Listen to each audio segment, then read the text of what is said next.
প্রিয় মৎস্য খামারি ভাই বন্ধুগণ, আসসালামু আলাইকুম। তো আশা করি সকলে ভালো এবং কি সুস্থ আছেন। তো বরাবরের মতো আপনাদের মাঝে আবার একটি নতুন ভিডিও নিয়ে হাজির হলাম। তো আপনারা ভিডিওর স্ক্রিনে যে মাছগুলো লক্ষ্য করতে পারছেন, এই মাছগুলো হলো গিয়ে 2025 সালের নতুন বছরের নতুন টাইগার জাতীয় মনোসিক্স তেলাপিয়া মাছের পোনা। তো আপনারা যারা এই টাইগার জাতীয় মনোসিক্স তেলাপিয়া মাছের পোনাগুলো চাষ করতে চান এবং কি চাষের প্রতি আগ্রহী আছেন, তারা আমাদের ভিডিওর স্ক্রিনে দেওয়া নম্বরে আমাদের সাথে যোগাযোগ করে এই মাছগুলো সংগ্রহ করতে পারেন।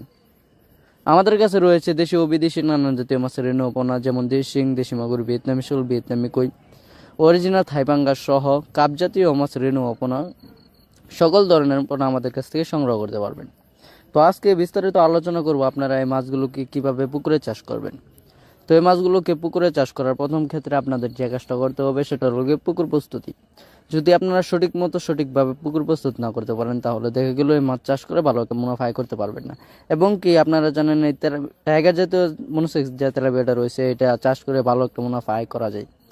আবার অনেক চাষি ভাই রয়েছেন যারা পুকুর সঠিকভাবে এবং কি সঠিক প্রস্তুতিতে চাষ করতে পারেন নাই, তারা এই মাছগুলো চাষ করে লস খেয়েছেন। তো আপনারা পুকুর প্রস্তুতি কীভাবে নেবেন?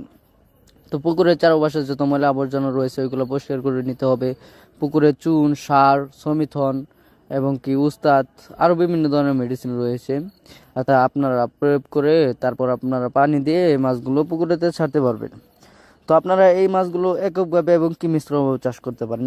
এই মাছের সাথে আপনি শিং, ট্যাংরা, গুলশা, পাবদা এবং কি আরও কার্প জাতীয় যে বাংলা মাছগুলো রয়েছে, রুই, কাতল এবং কি আরও সিলভার ক্রাপ, ব্রিকেট, ব্লাড কাপ সহ যে কোনো প্রজাতির মাছ আপনারা এই মাছের সাথে চাষ করতে পারবেন, শুধু রাকসি মাছ বাদে।